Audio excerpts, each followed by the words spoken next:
Hello friends, in this video lecture mainly we will discuss about the important formulae used. तो सबसे पहले हम बात करेंगे कुछ important relations का, उसके बाद हम बारी बारी से फॉर्मूले डिस्कस करेंगे।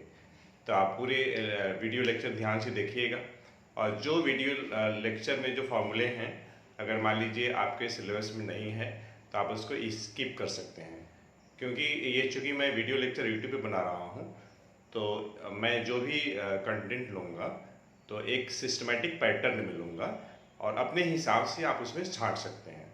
तो सबसे पहले हम बात करेंगे इम्पोर्टेंट फार्मूले का। जैसे मान लीजिए कि लेंथ से रिलेटेड कुछ यूनिट हैं, लाइट ईयर है, पार्सेक है, एस्ट्रोनॉमिकल यूनिट है। तो इन सभी जो बिगर यूनिट्स हैं इनका क्या रिलेशन होगा, किसके साथ? एसआई यूनिट ऑफ लेंथ के साथ। तो सबसे पहले हम बात करेंगे कि मान लीजिए हमारे पास पार्सेक एक यूनिट है, वन पार्सेक जो है that is equal to 3.08 into 10 to the power 16 meter. In a just similar manner, 1 parsec can also be written as 3.26 light year. LY stands for light year. Light year मान लीजिए है, तो अगर 1 light year को हमें express करना है in terms of metre तो क्या लिखेंगे? 9.46 into 10 to the power 15 metre लिखेंगे। ठीक है, यहाँ पे क्या है? मीटर यूनिट है। अगर मान लीजिए मीटर के जगह पे हम किलोमीटर लिखते हैं तो metre is the smaller unit in comparison to kilometre. तो देखिए अगर आप यूनिट चेंज करेंगे तो न्यूमेरिकल वैल्यू भी चेंज हो जाएगा। It means I am saying that for 1 light year we will write here 9.46 into 10 to the power 12.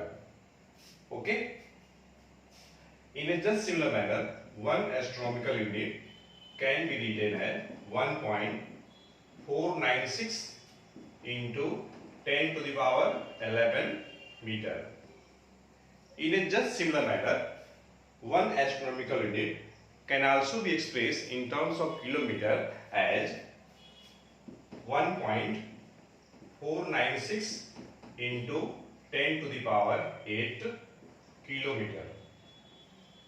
तो इस तरीके से हम लोग देख रहे हैं कि अगर यूनिट अगर चेंज हो जाएगा तो न्यूमेरिकल वैल्यू भी चेंज हो जाएगा। तो देखिए इस डिस्कशन से क्या कंक्लूजन हुआ? Whenever we are expressing the magnitude of any physical quantity, then it is compulsory to write the unit. Okay, if we will not write the unit, what is the reason why we should not write? Because whenever there will be the change in the unit, numerical value will also change. That's why friends, it is compulsory to write the unit whenever we are expressing the magnitude of any physical quantity. And one thing more friends, whenever we are expressing the magnitude of any physical quantity, then always we should keep in mind. What we should keep in mind? I am explaining. Be careful. Magnitude of any physical quantity,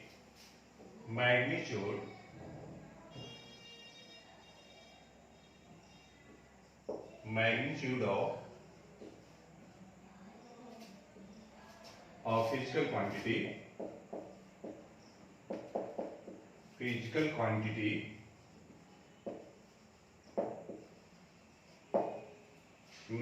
of physical quantity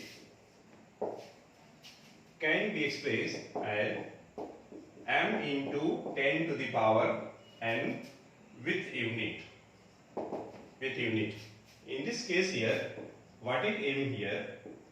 Where m 1 less than or equal to m less than 10 means m, the value of m should lie between 1 and 10, and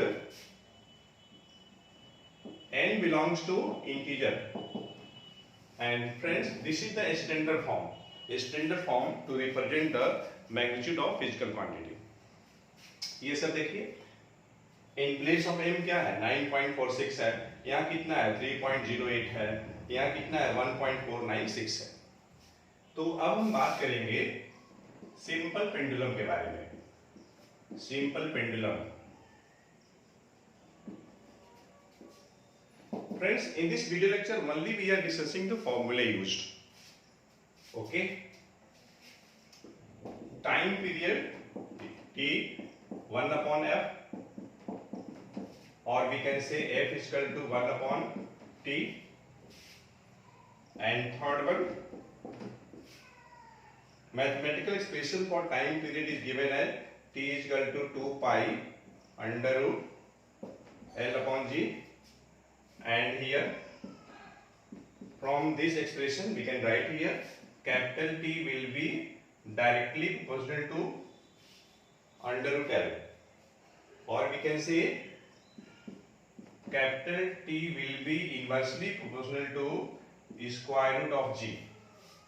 Okay friends, and from here also we can conclude here more result 6-1, and that is T1 upon T2 equal to under root L1 upon L2, or we can write T1 upon T2 equal to under root G1 upon G2, sorry G2 upon G1। यहाँ देखिए T1 upon T2 equals to under root L1 upon L2, और यहाँ क्या हो जाएगा numerator में G2 हो जाएगा, G2 upon G1 हो जाएगा। तो ये सिंपल पेंडुलम से रिलेटेड कुछ फॉर्मूले हैं। लोग आगे बढ़ते हैं, बहुत सारे फॉर्मूले डिस्कस करने हैं हम लोगों को, तो जाहिर सी बात है ये वीडियो लेक्चर आपका लंबा होगा, काफी लंबा होगा। आप ध्यान से पेशेंस के साथ इस वीडियो लेक्चर को देखिएगा।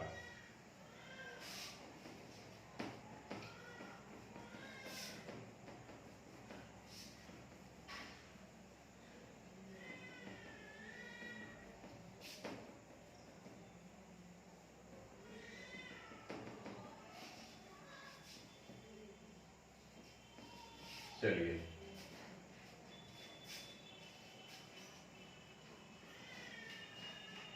इरेज करने में भी काफी समय लगता है।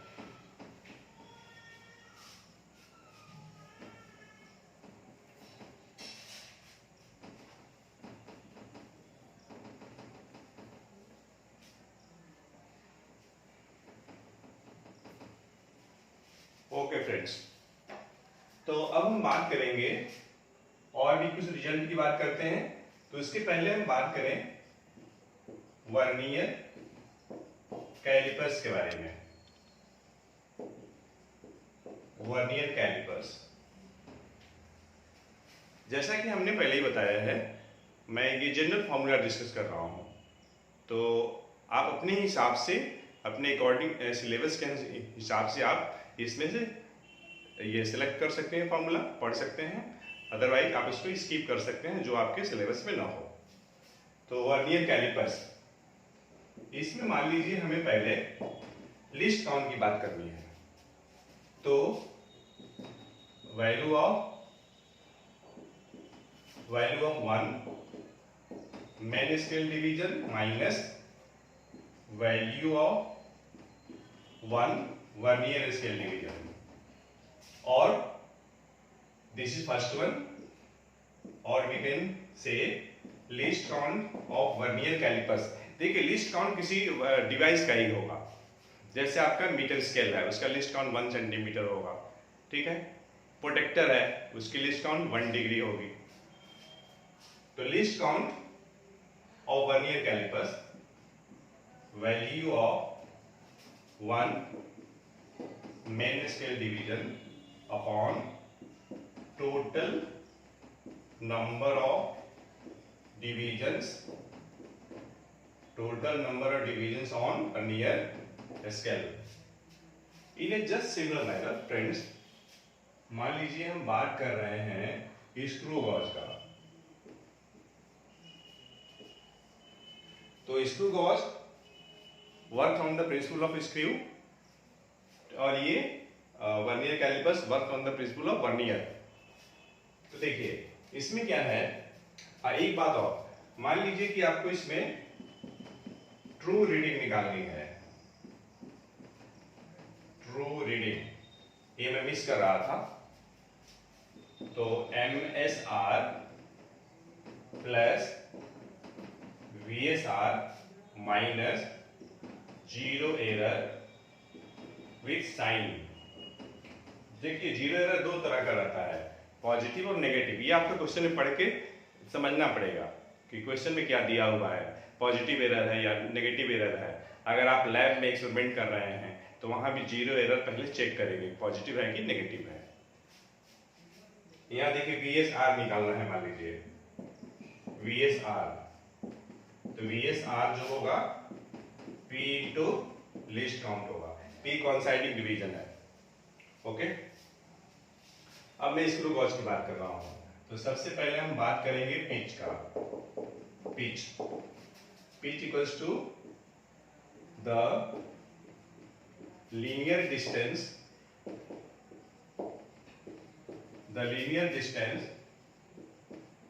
moved by the screw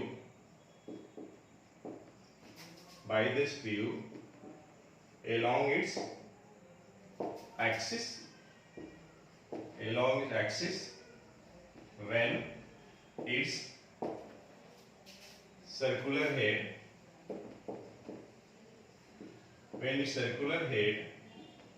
is rotated once. It is pitch the linear distance moved by the screw along its axis when its circular head is rotated once.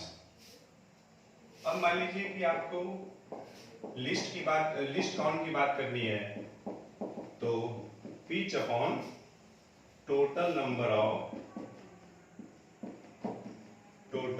Of divisions on circular scale. देखिए vernier callipers में vernier scale होगा और आपका screw gauge में circular scale होगा या head scale होगा, head scale. Okay, अब यहां भी मान लीजिए कि आपको सर्कुलर स्केल रीडिंग निकालनी है या हेड स्केल रीडिंग निकालनी है, तो आप यहां भी वही करेंगे, P इंटू लीस्ट काउंट करेंगे। मान लीजिए आपको ट्रू रीडिंग निकालनी है। ट्रू रीडिंग कहिए या एक्चुअल कहिए या करेक्ट कहिए, बात एक ही है। तो MSR plus CSR minus zero error with sign. ठीक है, तो इस तरीके से हम लोगों ने वर्नियर कैलिपर से रिलेटेड फॉर्मूला डिस्कस किया और स्क्रू गॉज से रिलेटेड डिस्कस किया। अब मैं व्हाइट बोर्ड को प्रिपेयर कर रहा हूं आगे फॉर्मूले डिस्कस करने के लिए। आप थोड़ा पेशेंस बनाए रखिए, आपको वेट करना पड़ रहा है, इसलिए sorry, very sorry.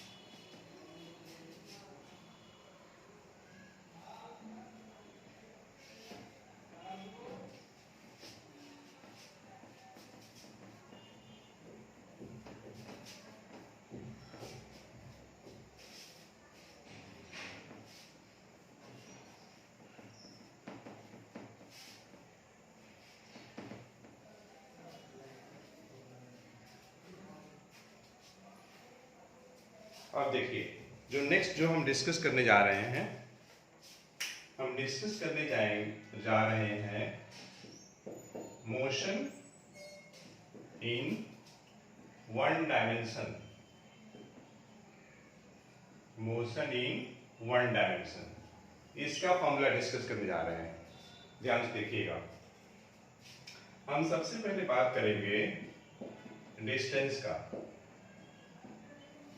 Distance, the entire length of the journey. the entire length of the journey। मान लीजिए कि हमें बात करनी है डिस्प्लेसमेंट का, तो हम क्या बात करेंगे? हम बात करेंगे shortest distance between, SD stands for shortest distance between initial and final position. हम इसकी बात करेंगे, ठीक है। मान लीजिए इसके बाद हमें बात करनी है स्पीड का, तो क्या होगा? डिस्टेंस अपॉन टाइम होगा, डिस्टेंस अपॉन टाइम। यूनिट तो मीटर पर सेकेंड, ऐसा यूनिट। सीजीएस यूनिट सेंटीमीटर पर सेकेंड। मल्टीपल यूनिट जो होता है किलोमीटर पर आवर होता है। अगर मान लीजिए आपको बात करनी है वेलोसिटी का, तो displacement upon time, displacement upon time taken, ठीक है, टाइम टेकन। अब चलिए हम नेक्स्ट फिफ्थ बात करते हैं। हम बात करेंगे एवरेज स्पीड का। तो एवरेज स्पीड में total distance travelled upon total time taken की हम बात करेंगे। मैं थोड़ा फास्ट लिख रहा हूं क्योंकि ये बहुत फॉर्मूला हमको डिस्कस करना है। एवरेज वेलोसिटी बराबर नेट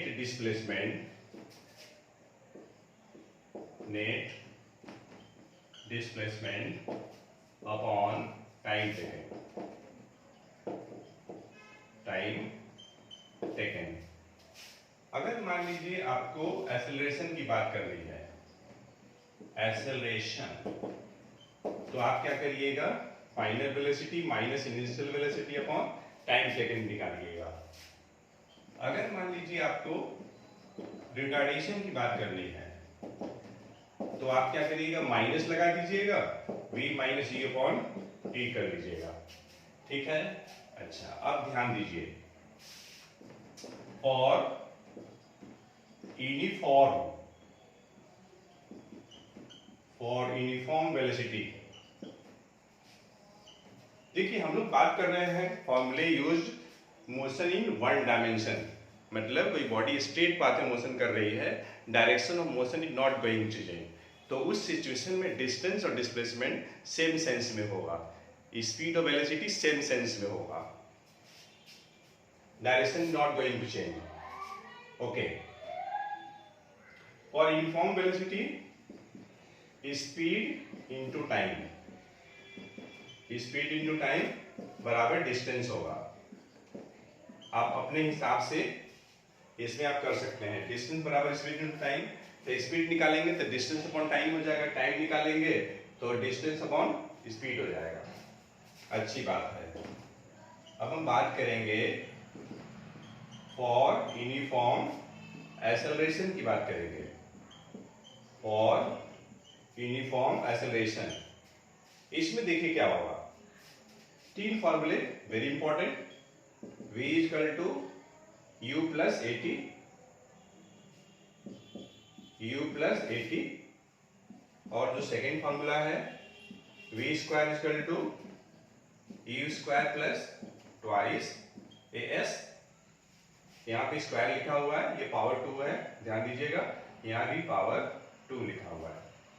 और जो थर्ड फॉर्मूला है आपका, मैं यहाँ लिखता हूं s equals to ut plus half at square, ये है, ठीक है। अब देखिए, अब इसमें भी कई केसेस बनेंगी। जैसे अगर हम मोशन अंडर ग्रेविटी की बात करेंगे, तो इसी फॉर्मूले में ए के जगह पे हम लोग प्लस जी कर लेंगे और एस के जगह पे एच कर लेंगे। अगर फ्री फॉल की बात होगी तो इसी फॉर्मूले में यू जीरो कर लेंगे हर जगह, तीनों जगह। अगर मोशन अगेंस्ट ग्रेविटी की बात होगी तो एस के जगह पे एच कर लेंगे और ए के जगह पे माइनस जी कर लेंगे। ठीक है, तो तब तक मैं एरेंज करता हूं कि ताकि आगे हम और भी फॉर्मूले डिस्कस कर सकें।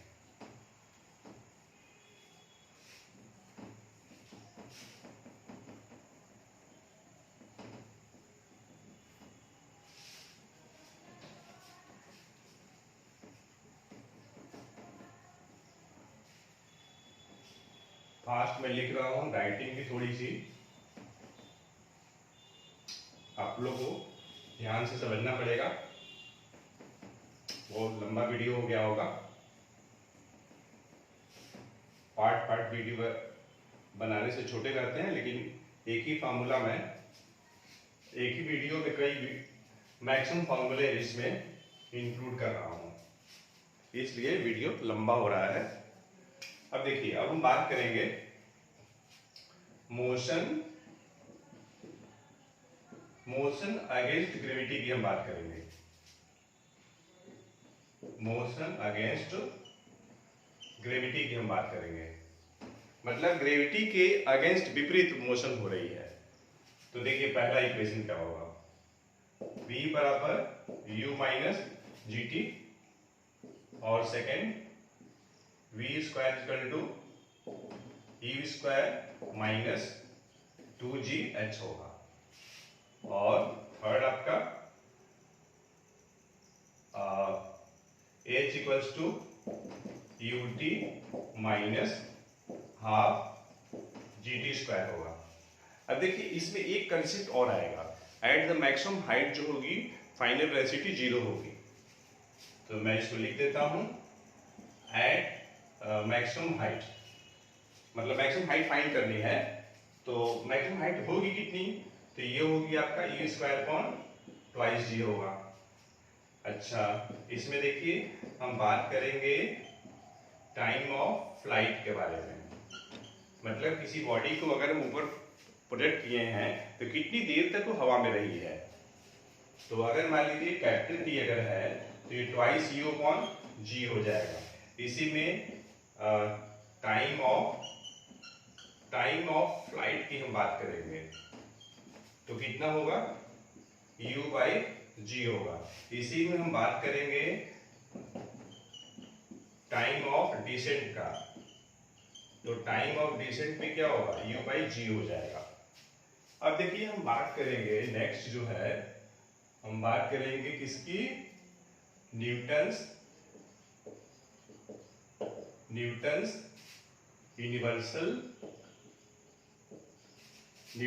यूनिवर्सल लॉ ऑफ ग्रेविटेशन की हम बात करेंगे।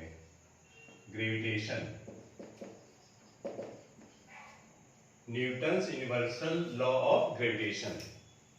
देखिए दो बॉडी है and both having the different masses. मान लीजिए बॉडी ए है और ये बॉडी बी है, इसका मास m1 है और बॉडी बी का मास m2 है, और ये दोनों के बीच का डिस्टेंस d है। वे दोनों एक दूसरे को सेम फोर्स से एक्सर्ट करेंगे।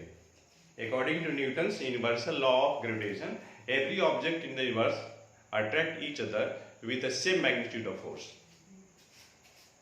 तो देखिए F बराबर क्या हो जाएगा, capital G m1 m2 upon D square. यहाँ डिस्टेंस में d लिया हूं, आप कोई भी लेटर इस्तेमाल कर सकते हैं। अब यहाँ पे जो कैपिटल G है, this is called universal constant. Universal constant क्योंकि इसकी वैल्यू पूरे यूनिवर्स में हर जगह एक बराबर होती है। कितना होती है, 6.67 into 10 to the power -11 newton metre square पर केजी स्क्वायर। अगर मान लीजिए इस वैल्यू को आप सीजीएस में लिखना चाहते हैं तो 10 टू द पावर -8 हो जाएगा, न्यूटन की जगह पे टाइम हो जाएगा, मीटर की जगह पे स्क्वायर सेंटीमीटर, और ये केजी की जगह पे ग्राम हो जाएगा। अच्छा, मान लीजिए कि relation relation relation between small g and capital G, इनमें क्या रिलेशन है? तो देखिए, कैपिटल जी जो है small g equal to capital G M upon R square होता है, ठीक है। अच्छा, एक बात और, मान लीजिए कि हमें मून पे जी की वैल्यू निकालनी है, तो अर्थ पे जो जी की वैल्यू होगी, अर्थ पे जो जी की वैल्यू होगी उसका 1/6 होगा। उसी टाइप से अगर हमको वेट की बात करनी है, weight of an object on moon, that will be 1/6 the wait of the object on the earth हो जाएगा, ठीक है। हाँ, इसमें एक बात और कर लें, अगर मान लीजिए किसी बॉडी की हमें वेट की बात करनी है, तो ये m इंटू जी के बराबर होगा, ठीक है। हाँ, एक चीज और मैं बोल रहा हूं, F equal to m into a, force equal to mass into acceleration, ये मैं बोल रहा था। और हाँ, मोमेंटम बराबर मास इंटू वेलोसिटी। मान लीजिए आपको चेंज इन मोमेंटम निकालना है, तो आप क्या करेंगे? फाइनल मोमेंटम माइनस इनिशियल करेंगे, और ये आप m into v minus u लिख सकते हैं। अच्छा, और भी देख लीजिए, मान लीजिए आपको बात करनी है rate of change in momentum की, ये मास इंटू एक्सेलरेशन के बराबर हो जाएगा। तो इसके बाद हम लोग और भी डिस्कस करते हैं। तो पहले मैं इरेज कर लूं, इरेज करके जगह बना लूं।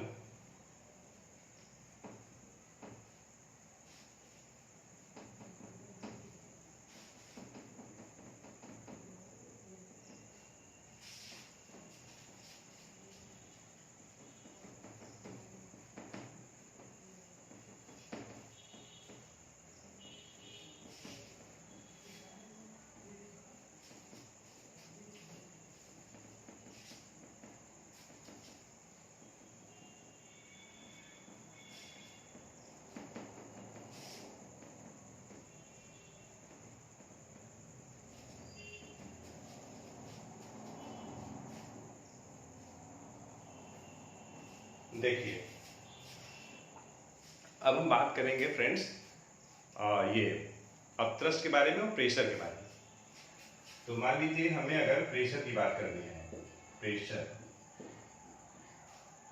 तो प्रेशर जो होगा thrust upon area, thrust upon area होगा,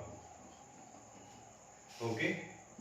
लेकिन अगर हम यहीं पे अगर हम लिक्विड प्रेशर की बात करते हैं, लिक्विड प्रेशर के लिए, तो इसका देखिए दो फॉर्मूला है, एक हो जाएगा HdG हो जाएगा, ये तब होगा जब आप एटमॉस्फेरिक प्रेशर को कंसीडर नहीं करते हैं। अच्छा, liquid pressure, total liquid pressure, मान लीजिए मैं फर्स्ट फॉर्मूला लिख रहा हूं, second, total liquid pressure, total liquid pressure. यहीं पे देखिए अगर आप एटमॉस्फेरिक प्रेशर को कंसीडर कर लेते हैं, तो हो जाएगा आपका P0 प्लस HdG हो जाएगा, ओके। अब हम आगे बढ़ते हैं, मान लीजिए आपको डेंसिटी की बात करनी है, तो डेंसिटी बराबर मास अपॉन वॉल्यूम हो जाएगा, ठीक है। यहां से मान लीजिए कि आपको RD की बात करनी है, तो RD कैसे निकालेंगे? तो density of substance upon density of water. यहाँ पे वाटर की जो डेंसिटी होगी मैक्सिमम 4 डिग्री सेल्सियस पे होगी। In a just similar manner RD of a substance can also be expressed in terms of mass of substance upon mass of equal volume of water at 4 degree Celsius, ठीक है।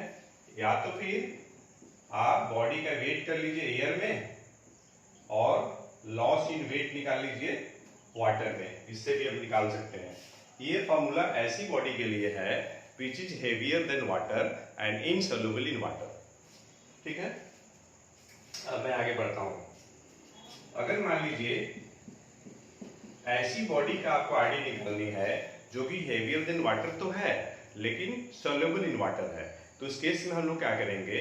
Water को replace कर देंगे। ऐसे liquid से जिसमें कि body insoluble हो। जैसे मान लीजिए शुगर है, sugar is soluble in water but insoluble in kerosene oil. तो हम क्या करेंगे, वाटर को रिप्लेस कर देंगे केरोसिन ऑयल से।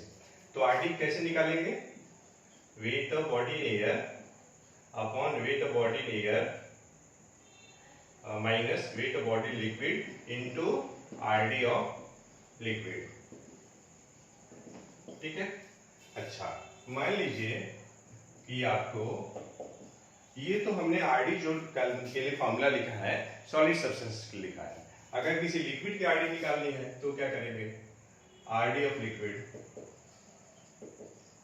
तो देखिए कोई एक सब्सटेंस ले लीजिए, उसका वेट आप एयर में कर लीजिए, उसी का वेट लिक्विड में कर लीजिए और डिवाइडेड ये, मतलब RD of liquid is equal to weight of substance in air minus weight of substance in liquid whole divided weight of substance in air minus weight of substance in water. इस तरीके से RD निकाल लेंगे। अब मैं बात कर रहा हूं नंबर 7। मान लीजिए कि आपको अपथ्रस्ट निकालनी है, तो अपथ्रस्ट को हम लोग बुआइंट फोर्स भी बोलते हैं, एफबी। तो V DL G। अब देखिए यहाँ पे V पे ध्यान देना है। V is the portion of the body to be immersed inside the liquid। इस जो हमने V लिया हुआ है यहाँ पे, वह वॉल्यूम लेना है जो कि लिक्विड के अंदर है। अगर मान लीजिए पूरी वॉल्यूम लिक्विड के अंदर है तो पूरी वॉल्यूम लेंगे, अगर 1/3 है तो 1/3 लेंगे, 2/3 इनसाइड द वाटर है 2/3 लेंगे। ठीक है। अच्छा, मान लीजिए वेट ऑफ बॉडी लिक्विड निकालना है, तो वेट ऑफ बॉडी एयर कर लीजिए, निकाल लीजिए, माइनस अपथ्रस्ट कर लीजिए, अपथ्रस्ट ड्यू टू लिक्विड निकल जाएगा। अच्छा हाँ, और भी रिलेशन देखें, small v upon capital V बराबर density of substance upon density of liquid. अब ये देखिए समझने वाली बात है। स्मॉल v क्या है इस फॉर्मूले में, small v is the portion of the body to be immersed inside the liquid upon capital V here, not the small v, capital V. Capital V is the total volume of the body. ds density of substance, dl density of liquid. अच्छा, अगर मान लीजिए किसी body का आपको wait निकालना है, तो बॉडी का वॉल्यूम ले लीजिए, बॉडी का डेंसिटी ले लीजिए और जी से मल्टीप्लाई कर लीजिए। आप थ्रस्ट निकालने के लिए देखिए, small v volume of the body to be immersed inside the liquid, और डेंसिटी ऑफ लिक्विड होना चाहिए, g होना चाहिए। वेट में इंटायर वॉल्यूम लेना है और density of substance into g करना है। ठीक है। तो हाँ, एक बात और, for a floating body,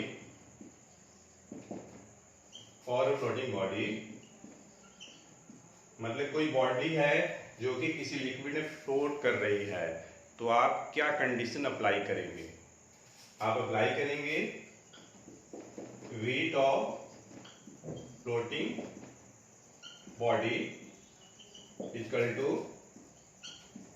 wait of the liquid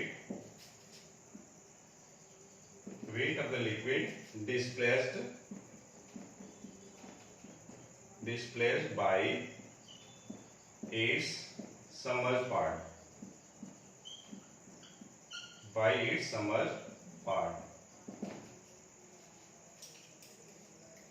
तो फ्रेंड्स, हमने इस वीडियो लेक्चर में कोशिश किया है कि मेजरमेंट से रिलेटेड फॉर्मूले, मोशन इन वन डायमेंशन से रिलेटेड, लॉज ऑफ मोशन से रिलेटेड, प्रेशर इन फ्लूइड से रिलेटेड, अपथ्रस्ट से रिलेटेड, आरडी से रिलेटेड डिस्कस करने का। तो हमें उम्मीद है ये वीडियो लेक्चर आपको अच्छा लगेगा।